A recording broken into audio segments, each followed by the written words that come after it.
मैं सबको सलाम सलाम पाकिस्तान में हूँ आपका मेज़बान साहिल लबोरी। आप देख रहे हैं प्रोग्राम कड़वा सच साहिल लबोरी के साथ। नाज़रीन, आज सोशल मीडिया के ऊपर एक पेज चल रहा है फेसबुक का कड़वा सच के नाम पर। उस पेज के साथ मेरा कोई ताल्लुक नहीं, क्योंकि मैं जो भी प्रोग्राम करता हूँ यूट्यूब के ऊपर कड़वा सच साहिल लबोरी के साथ। आज बात करते हैं सियासत के ऊपर। पाकिस्तान के अंदर जो सियासत चल रही है इस वक्त, वो क्या है? मौजूदा गवर्नमेंट, साबका गवर्नमेंट यानी कि पीटीआई जो साबका गवर्नमेंट थी, वो एक मुहिम चला रहे हैं जेल भरो तहरीक, जिसका उन्होंने कहा कि हम बुध से आगाज करेंगे। वफाकी जो पार्लियामेंटेरियन हैं, मिनिस्टर्स हैं, वो यही कह रहे हैं कि जिन दिन पे दिन आते जा रहे हैं लेकिन गिरफ्तारी कोई नहीं हो रही। आप आए, हम आपको वेलकम करेंगे, जिगरा दिखाएं। इसी के ऊपर बात करने के लिए, क्योंकि इस वक्त जो सूरत चल रही है मुल्क के अंदर, महंगाई का भी दौर चल रहा है, वो साबका वज़ीर आला जो है परवेज़ लाई साहब, उनकी ऑडियो भी कुछ लीक हुई। उसी हवाले से हमारे साथ नून लीग के साबका एमपी तारक मसीह गिल साहब मौजूद है। हम इनसे पूछेंगे कि इस वक्त जो सियासी सूरत हाल है, इससे पाकिस्तान के अंदर क्या नया दौर आएगा? क्या आवाम के अंदर सनसनी आएगी?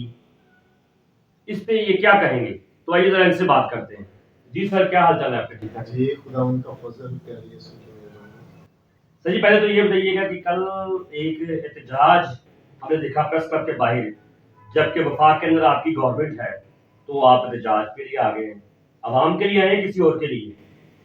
ये एहतजाज जो है ना, ये कोई हुकूमत के खिलाफ नहीं है कि ये एहतजाज हमने कोई वफाक के खिलाफ किया है या कि हमने कोई पंजाब गवर्नमेंट के खिलाफ किया है या कि हमने गवर्नर के खिलाफ किया है। ये एहतजाज हमने अदलिया के लाडले के मुखालिफ किया है, उसके खिलाफ किया है। ये एहतजाज करने का मकसद ये था कि अदलिया जो अपने लाडले को, जो एक लंगड़ेपन का ड्रामा रचाए बैठा है अपनी जमान पार्क में और लोगों को डिस्टर्बिंग का सामना है, लोग इस वक्त उसके घर के गिर्द घेरा डाल के बैठे हैं और आज नौजवान नस्ल जो तबाही के मरहले में जाने को तैयार है और जो नौजवानों के जहनों को गलत तरीके से मोटिवेट किया जा रहा है, ये एहतजाज हमने अदलिया के लाडले के खिलाफ किया है। पहले एक जो गलती 2018 में इस लाडले के साथ की गई, इसको हुकूमत में जबरदस्ती लाया गया, इसके हाथ में पाकिस्तान की भागदौड़ संभालने के लिए लगाम दी गई।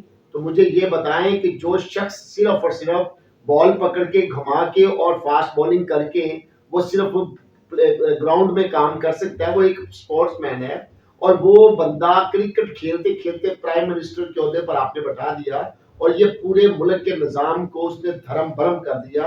आज एक शख्स ने या एक इदारे ने ये गलती तो करके आज वो पछता रहे हैं, और अब एक और इदारा, जिस इदारे को तमाम के तमाम लोग, पाकिस्तानी लोग, पढ़े लिखे लोग, अनपढ़ लोग, ये सारे के सारे इस इदारे को सैल्यूट करते हैं और इंसाफ की तवक्को को बरकरार रखने के लिए, इंसाफ को लेने के लिए इस दरवाजे को नॉक किया जाता है। और अब ये दरवाजा जब बंद हो चुका, एक गरीब आदमी के लिए, एक इंसाफ का मुतलाशी जो इंसाफ की तलाश में निकलता है, उसको उस इंसाफ को लेने के लिए दरवाजे पे जाता, आगे लॉक अप किया जाता है। तो उस लाडले के लिए दरवाजे आप खुद खोलते हो, लेकिन दरवाजे के वो दरवाजे के अंदर एंट्री नहीं डालता। ये काय का ड्रामा रचाया जाता है कि एक शख्स जो है वो अपनी बेल को अप्लाई करता है और उसके बाद वो कहता है कि मैं अदालत में नहीं जाऊंगा, मुझे जमानत दी जाए घर में बैठे। ये कहाँ का कानून, कौन सा आइन और कौन सा कानून है जो ये इजाजत देता है? और फिर अदालत उसको कहती है कि आप घंटे के बाद आ जाए, आप 2 घंटे के बाद आ जाए, आप इतने घंटों के बाद आ जाए। 5-5, 6-6 घंटे का रिलीफ देने के बाद भी वो शख्स अपने घर से नहीं निकलता और टस से मस नहीं होती। अदलिया उसको कहती है कि हम आपके लिए एम्बुलेंस भेज देते हैं, वो एम्बुलेंस में भी बैठना गवारा नहीं करता। उसके पास हजारों की तादाद में, वो कहता है कि मेरे पास हजारों की तादाद में मेरे वर्कर जो हैं वो मुझे डिफेंड करेंगे। तो आप ये बताएं कि क्या एक शख्स ये कहता है कि मैं जेल को भरना चाहता हूं, اور جیل بھرو تحریک کو لے کے چلنا چاہتا ہوں، تو عدلیہ کے پاس جانے سے وہ کیوں ڈرتا ہے؟ عدالت کے پاس جانے سے وہ کیوں گھبراتا ہے؟ کیا عدالت کے اوپر اس کو اعتماد نہیں ہے؟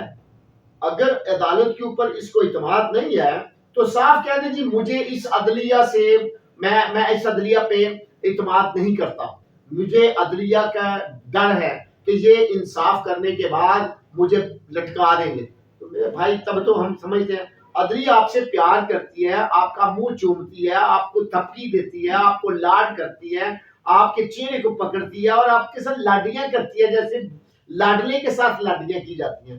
تو لاڈلا جی آپ عدلیہ کے پاس جائیں، عدلیہ آپ کو ریلیف دے گی، عدلیہ آپ کے ساتھ پیار کرنے کے لیے تیار ہے۔ تو جب لاڈلا نہیں جاتا تو پھر عدلیہ اس کو بلاتی ہے، اس کے خلاف ہم نے احتجاج کیا کہ عدلیہ کو یا ہوش کے ناخن لے لے یا پھر وہ لاڈلا لے لے۔ اچھا دیکھا جائے تو اگر جس طرح یہ کہہ رہے ہیں کہ جیل و تحریک بدھ سے شروع ہو رہی ہے، تو کیا اس سے حکومتی سطح کے اوپر پریشر بھی پڑے گا؟ کوئی پریشر نہیں، کائے کا پریشر ہے، کائے کی تحریک بھرنی ہے، کائے کی جیل بھرنی ہے؟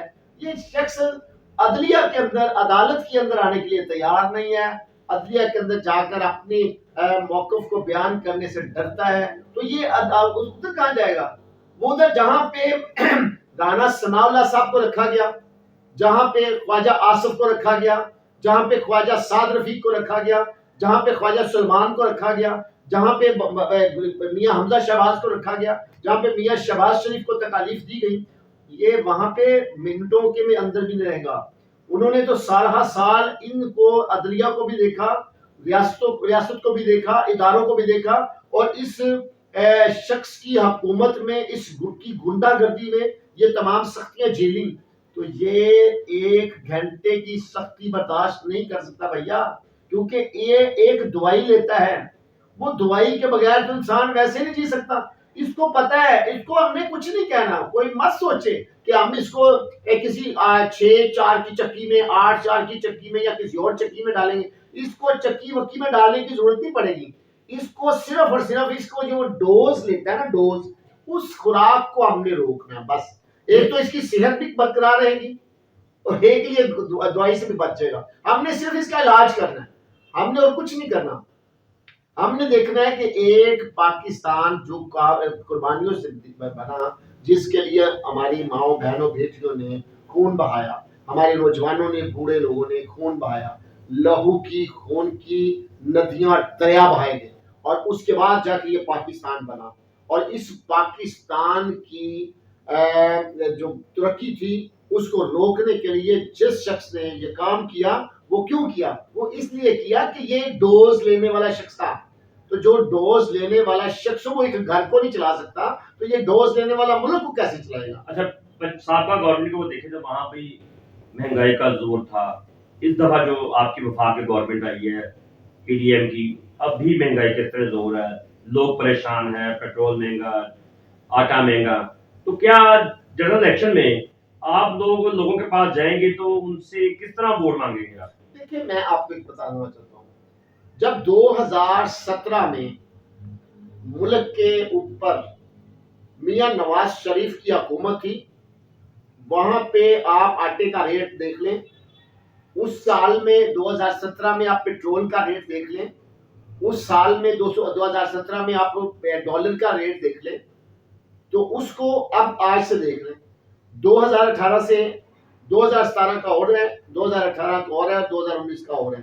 میں یہ کہنے کے لیے تیار ہوں کہ 2017 میں ہماری معیشت تباہ نہیں تھی، 2017 تک 2018 تک ہم نے جو حکومت کی تھی، میاں نواز شریف پرائم منسٹر تھے، اور یہاں پہ پنجاب میں بھی ہماری حکومت تھی، اور یہ دوسری صوبے میں بھی۔ آپ کہنا چاہ رہے ہیں کہ وفاق میں جو پی ڈی ایم گورنمنٹ تھی معیشت اس نے تباہ کی ہے؟ ہاں، 3.5 سال 4 سال جو انہوں نے پاکستان کے دماغ خراب کیے نا، پاکستان کی عوام کے، یہ مہنگائی کا جو جن انہوں نے بوتل سے نکالا اور اس کو آزادی دی، اور وہ مہنگائی کا جن جو ہے وہ آج بھی ہم سے کنٹرول میں نہیں ہو رہا۔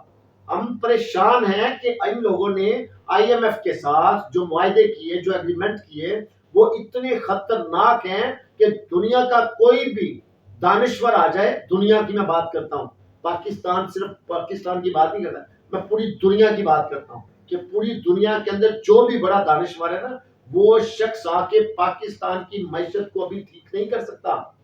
जब तक IMF के साथ इसके जो मुआहदे किए हुए हैं, वो जो एग्रीमेंट है, उनके ऊपर हम उतरेंगे पूरा, तो फिर जाके हम कंट्रोल करेंगे ना। ये जो कुछ लिख के दिया है ना, तभी तो ये कहता है ये हो नहीं सकता, ये अब इसकी भी हुकूमत आ जाए, ये भी कंट्रोल से बाहर करेगा।